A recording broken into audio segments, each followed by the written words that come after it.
विद्वान साथियों, नमस्कार। फाइट फॉर राइट के मंच से आपका स्वागत है। विद्वान साथियों, वर्तमान में जारी ये जो तृतीय श्रेणी अध्यापक भर्ती है, जिसको आप रीट भर्ती 2022 लेवल 2, 3 विषयों का आज परिणाम आया है। और उक्त परिणाम में जो उतावलापन है वो इतना ज़्यादा है कि जो विचारित बिंदु जिनके ऊपर उक्त भर्ती एजेंसी को विचार कर लेना चाहिए था, विभिन्न प्रकार के जो शर्तें थी, उन शर्तों में जो शर्तें जिनमें संशोधन होना था या जिनको अप्रूवल लेनी थी या माननीय कोर्ट ने बीच बीच में डिसीजन दिए हैं, उनके ऊपर कहीं कोई विचार नहीं किया गया है। सूची देखने से लगता है कि जो सूची विभिन्न जिलों की ओर से भेजी गई थी, उनको एक तरीके से क्लासिफिकेशन किया गया है कि जो क्लियर तौर पे पात्र हैं उनकी अलग सूची बना दी गई है। जो विभिन्न कारणों से पात्रता के ऊपर कुछ शंकाएं हैं या सवाल हैं, उनको प्रोविजनल सूची में रख दिया गया है।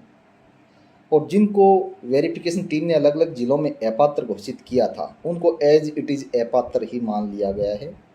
और उसमें किसी भी प्रकार की ग्रीवियंस या बाद में जो कोर्ट ऑर्डर आए हैं, उनको किसी भी प्रकार से इम्प्लीमेंट नहीं किया गया है।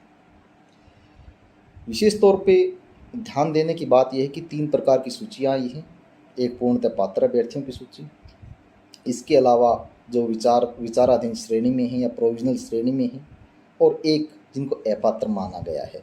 लेकिन 7 दिन का समय लास्ट की दोनों श्रेणियों को दिया गया है कि प्रोविजनल में जिनके जो डॉक्यूमेंट वगैरह जो मांगे गए हैं, उनके लिए भी 7 दिन का समय है, जिस प्रकार लेवल 1 के अभ्यर्थियों को दिया गया था। और इसी प्रकार जिनको अपात्र लिखा गया है, उनके अपात्रता का कारण प्रदर्शित करते हुए ये बताया गया है कि ये रीजन है और इस वजह से अपात्र हैं। यदि आप किसी भी तरीके से पात्र हो तो अपना प्रूफ 7 दिन के अंदर पेश कर सकते हैं संबंधित भर्ती एजेंसी के कार्यालय में।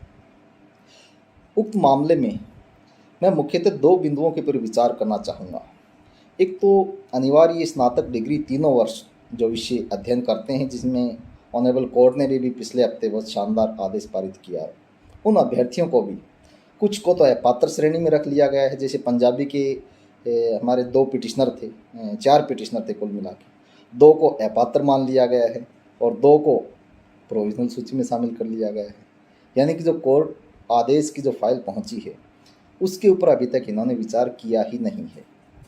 तो निश्चित तौर पे 7 दिन के अंदर अच्छी सी प्रेजेंटेशन बना करके ऑनरेबल हाई कोर्ट का जो निर्णय आया है उसकी कॉपी दे करके और सभी सबूतों के साथ 7 दिन के अंदर सभी चारों पिटिशनर को अपने आप को पेश करना है संबंधित भर्ती एजेंसी के सम्मुख कि उक्त डिग्री को ऑनरेबल हाई कोर्ट पूर्णतः पात्र करार दे चुका है।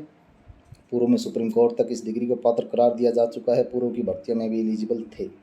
और इस प्रकार जो याचिकाकर्ता चारों अभ्यर्थी हैं, उनको भर्ती में शामिल किया जाए। दूसरा सवाल आता है हिंदी के भी कुछ अभ्यर्थी, जो कि याचिकाकर्ता के तौर पे एक अर्चना नाम से एक अभ्यर्थियाँ पहुँची थी। उक्त मामले में बहुत अच्छा रहा कि आज ये रिजल्ट आ गया और सोमवार को ही हियरिंग है।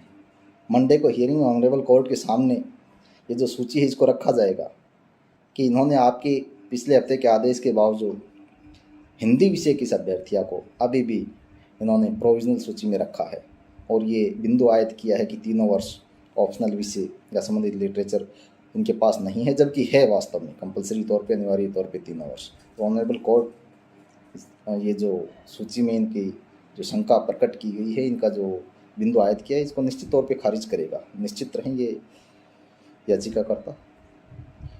इसके साथ साथ ये बात भी स्पष्ट करने लायक है कि कुछ अभ्यर्थी जो अनिवार्य हिंदी हो, अंग्रेजी हो, संस्कृत हो, पंजाबी हो, जो भी भाषा हैं या फिर अन्य सब्जेक्ट है, भाषाओं के सारे पढ़ाए जाते हैं 3 वर्ष जो रहते हैं स्नातक में, वो लोग ये कह रहे थे कि आप पहले ही माननीय हाईकोर्ट में क्यों जा रहे हो, आपको पात्र या अपात्र डिक्लेयर ही नहीं किया गया है।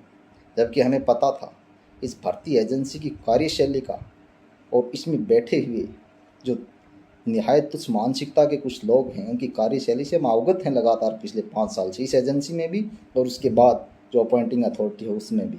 निश्चित तौर पे इन्होंने आपको वेरिफिकेशन में बाहर किया था। ये अलग बात है कि किसी ने बताया आपको, किसी ने नहीं बताया, और कुछ हो सकता है एक आधे ज़िले में बिंदु आयत नहीं करके पात्र में रख भी लिया होगा। लेकिन अब सूची पढ़ रहे कितने अभ्यर्थियों के नाम हिंदी में, पंजाबी में, सिंधी में शो हो रहे हैं कि इनके पास अनिवार्य तौर पे स्नातक है, ऑप्शनल नहीं है, वैकल्पिक नहीं है, और आपको रख दिया है या तो पत्र में या प्रोविजनल में। इसका मतलब फाइट फॉर राइट का कदम ठीक था कि जो ही इन्होंने 83 नंबर पॉइंट आयद किया था कि केवल ऑप्शनल होना चाहिए, उसके खिलाफ हम लड़े और ऑनरेबल हाई कोर्ट ने बहुत शानदार डिसीजन करते हुए आपकी राइट को प्रोटेक्ट किया, प्रोटेक्शन दी आपको, और आप इसमें सफल हो जाओगे, नियुक्ति की तरफ बढ़ जाओगे। यानी हमारा जो कदम था वो सही समय पे लिया गया कदम था। जो साथी अभी तक ये कदम नहीं उठा पाए, हो सकता है जब आप जाओगे सप्ताह के अंदर यहाँ प्रेजेंटेशन देने, हो सकता है कि भर्ती एजेंसी आपको बोल दे कि जिनका कोर्ट ऑर्डर है उनको हम शामिल कर लेंगे, बाकी को नहीं करेंगे, तो कहाँ जाएंगे। तो वही रास्ता बन गया ना जिसको ये पहले ही बना चुके थे, तो कहीं ना कहीं वो देरी है वो आपको और डिले कर देगी। लेकिन मैं कहना चाहता हूँ जो भी कंपलसरी मामले में अभ्यर्थी हैं निश्चित तौर पे पूर्णतः पात्र हैं, नियुक्ति मिलेगी। और अभी भी जो 7 दिन का 1 वीक का जो शेड्यूल है, इसमें आपको पात्र डिक्लेयर करके भर्ती एजेंसी जो आपकी मेरिट है उसी के अकॉर्डिंग जो मूल सूची बनाई है उसमें आपको स्थापित कर देगी। बीच में जहाँ पे आपका मेरिट क्रमांक आता है आप वहीं पे स्थापित हो जाओगे और पूरे प्रोसेस में शामिल रहोगे आगे के प्रोसेस में। इसलिए अपने को प्रेजेंटेशन देनी है, अच्छी सी प्रेजेंटेशन सभी बिंदुओं के साथ हम तैयार कर रहे हैं और उस प्रेजेंटेशन को बना करके पेश किया जाएगा। सभी चारों याचिकाकर्ता इसमें तैयार रहें और हिंदी की एक याचिकाकर्ता है उनका भी ऑर्डर मंडे तक हो जाएगा, उसके बाद वो भी इसके लिए तैयार रहें। रही बात अंग्रेजी की, अंग्रेजी वालों के साथ भी यदि जल्दी में आनंद फानन में रिजल्ट आएगा तो निश्चित तौर पे इसी प्रकार उनको एक साइड में रखेंगे, या तो अपात्र की श्रेणी में या फिर प्रोविजनल विचाराधीन श्रेणी में। उनको भी यही इसी प्रकार अपना प्रोसेस अपनाना पड़ सकता है यदि जल्दी रिजल्ट आ गया तो। अन्यथा यदि रिजल्ट थोड़ा डिले आता है और माननीय कोर्ट के आदेश के ऊपर जो प्रोसेस होती है, लीगल कमेटी बैठती है, वो आगे का निर्णय लेती है, यदि वो निर्णय आ गया तो आप शामिल हो जाओगे। इसके अलावा दूसरा बिंदु है एडिशनल वाला। बहुत सारे एडिशनल स्नातकधारी भी इस इंतज़ार में थे कि क्या पता सभी शामिल हो ही जाएं, लेकिन आज का जो प्रोसेस आपने देखा होगा, स्पष्ट तौर पे आपको प्रोविजनल सूची में रखने के बाद आपको 1 हफ्ते का टाइम दिया गया है। तो जो याचिकाकर्ता अभ्यर्थी हैं उनको अपनी प्रेजेंटेशन तैयार करनी है और तैयार करवाई जा रही है। जो भी मिशन टीम है वो लगी हुई हैं और हमारे जो लीगल टीम है उनसे राय लेकर के जो भी स्थिति उभरी है उसके अनुसार हम आगे बढ़ रहे हैं। ज़्यादा कुछ इसमें यहाँ पे हम नहीं बताया करते हैं। संदीप जी एंड अदर्स की टीम भी इसमें लगी हुई है और पूरी तरीके से हमें जो अवसर दिया गया है उस अवसर के अनुसार हम ऑनरेबल हाईकोर्ट के निर्णय को आगे बढ़ाते हुए इसके ऊपर एक निर्णय लेंगे संबंधित एजेंसी का कि वो इस निर्णय के खिलाफ जब ऑनरेबल हाई कोर्ट में अपील में नहीं गई है तो या तो जो कोर्ट का रिलीफ का आदेश है उसकी इनको पालना करनी पड़ेगी और इनको शामिल रखना पड़ेगा, और यदि अपील में जा रहे हैं तो फिर बात अलग है और उस स्थिति में फिर ऑनरेबल हाई कोर्ट की डिवीज़न बेंच में निपटा जाएगा। और यदि उस रिलीफ को आप याचिकाकर्ता अभ्यर्थियों को शामिल करते हुए आपकी ग्रीवेंस के बाद उसका निस्तारण करने के बाद, और यदि किसी भी स्टेज पे आपको नियुक्ति को रोकते हैं यानी काउंसलिंग शेड्यूल में, जिला आवंटन शेड्यूल में शामिल करते हुए और केवल नियुक्ति पे रोक लगाई जाती है, तो अपने आप में एक मनमाना डिसीजन होगा संबंधित एजेंसी का। उसके खिलाफ जो लीगल स्थिति उभरेगी, कंटेम्प्ट की उभरेगी या फिर ऑनरेबल हाई कोर्ट में पुनः स्थिति के लिए हमें जाना पड़ेगा स्पष्ट करने के लिए, सुप्रीम कोर्ट में, वो उसके अकॉर्डिंग हमारी टीम ऑलरेडी तैयार है और पूरे डॉक्यूमेंट हम तैयार किए हुए हैं।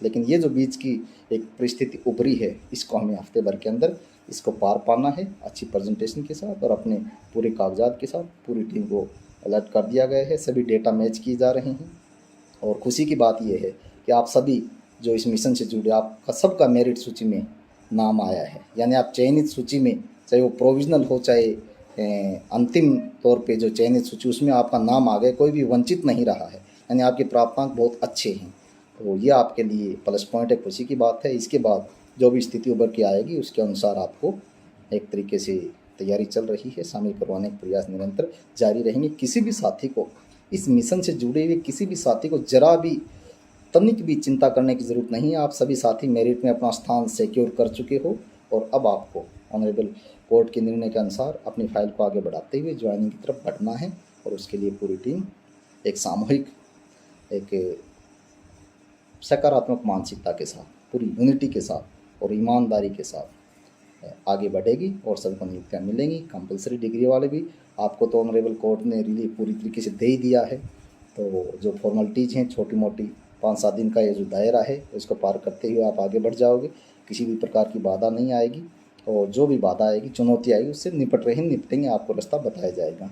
इसी प्रकार एडिशनल वाले भी अपनी तैयारी कर रहे हैं, डेटा मैच कर रहे हैं, कौन किस रेट का पिटिशनर है, किस विषय की रेट का पिटिशनर है, उसी के अकॉर्डिंग हमें आगे की एजेंसी को अवगत करवाते हुए आगे बढ़ना है। बहुत बहुत आभार साथियों का। अन्य जो भी प्रकरण है, किसी का सीनियरिटी का है, किसी का नोशनल बेनिफिट का है, बहुत सारे में आदेश हो चुके हैं, ज़्यादातर को मिल चुका है, किसी का कंटेम्प्ट में है, कहीं पे यदि दिक्कत आई है तो, या वंचित प्रकरण है 16-18 या EWS प्रकरण है, जो भी आपके प्रकरण हैं उनसे भी निपटा जा रहा है। और कोई साथी यदि अभी भी लीगल प्रोसेस से वंचित है, उपरोक्त दोनों मामलों में, कंपल्सरी वाले में भी एडिशनल वाले में भी, उनको भी आगे अपने आप को पेश करके और अपनी स्थिति को सिक्योर कर लेना चाहिए। बहुत बहुत आभार विद्वान साथियों का।